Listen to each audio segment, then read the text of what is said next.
And it's the Republicans who are sympathetic to the Chinese and U.S.-China trade, and not the Democrats. And so with the rising power of the Democrats, it showed a rising interest and concern for restricting Chinese immigrants. So that's really important. The Democrats are really the engine behind restriction in Congress, the passage of the Exclusion Act. I'm Lon Kurashige. I teach at the University of Southern California, and I'm the author of Two Faces of Exclusion and the Untold History of Anti-Asian Racism in the United States. The conventional story sort of assumes that racism was built in and that it was a foregone conclusion that eventually something is going to happen to the Chinese and all the other Asians who come, something racist and discriminatory. My book is different because it not in the sense that it denies the racism and discrimination. I mean, the untold history of anti-Asian racism, that's a key part. That's you know, a major theme in this book, but it complicates it by showing that there was another impulse in the U.S. in addition to the racism, and that was what I call egalitarianism, which was to offset the racism by keeping the borders open, by allowing first the Chinese and all the other Asian groups to come into the nation on par to Europeans or anybody else who can come to the nation. So there are multiple factors for this egalitarian impulse, but I call it egalitarianism because the legal position they had was not to discriminate, to treat everybody equal under the law, to treat the Asian immigrants in the same way you treat the European immigrants. And so later on in the 20s, when America decided to restrict the number of European immigrants, the argument wasn't keep the door open to Asians, but it was, well, restrict them in the same way you restrict the Europeans. So if they get a quota, there should be the same type of quota for the Asians. Well, so there's two issues regarding this, the racial discrimination. One, as I mentioned, is the exclusion of immigrants. The second one, interrelated, is naturalization, whether the immigrants who already came before exclusion happened could become American citizens.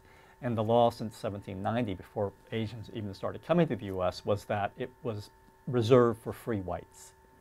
That changes for blacks, of course, after the Civil War. It changes for Native Americans with all sorts of issues around treaty rights and reservations and so forth.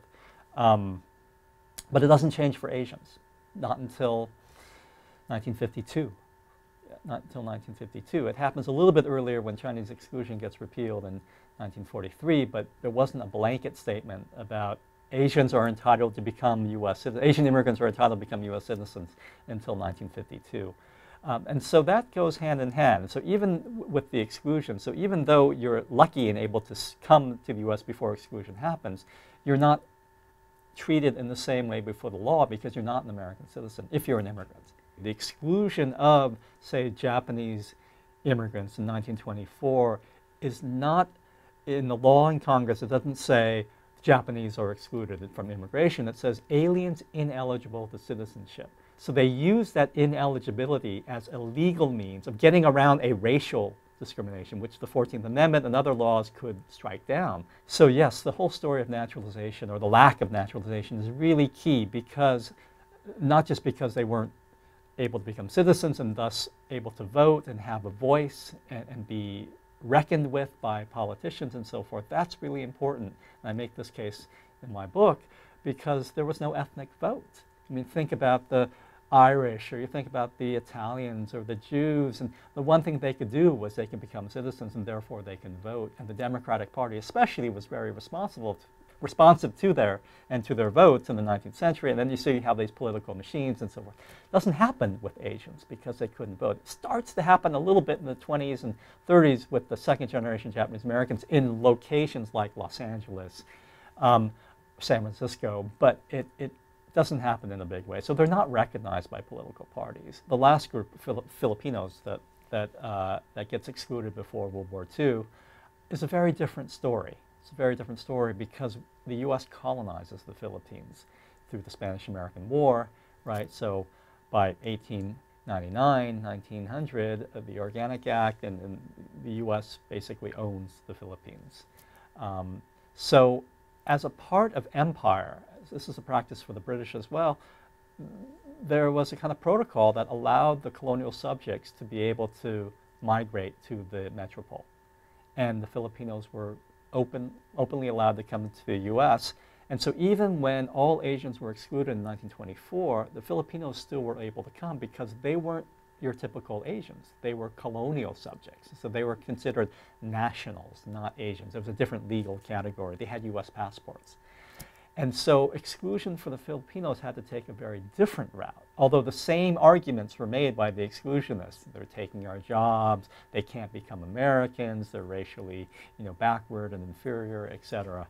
The legal pathway was very different. And what happened was it took until 1933, so another 30 years, right, from the start of colonization until 1933, 34, in which Congress excluded the Filipino immigrants, but at the same time, only through the mechanism of freeing the Filipinos from their colonial status.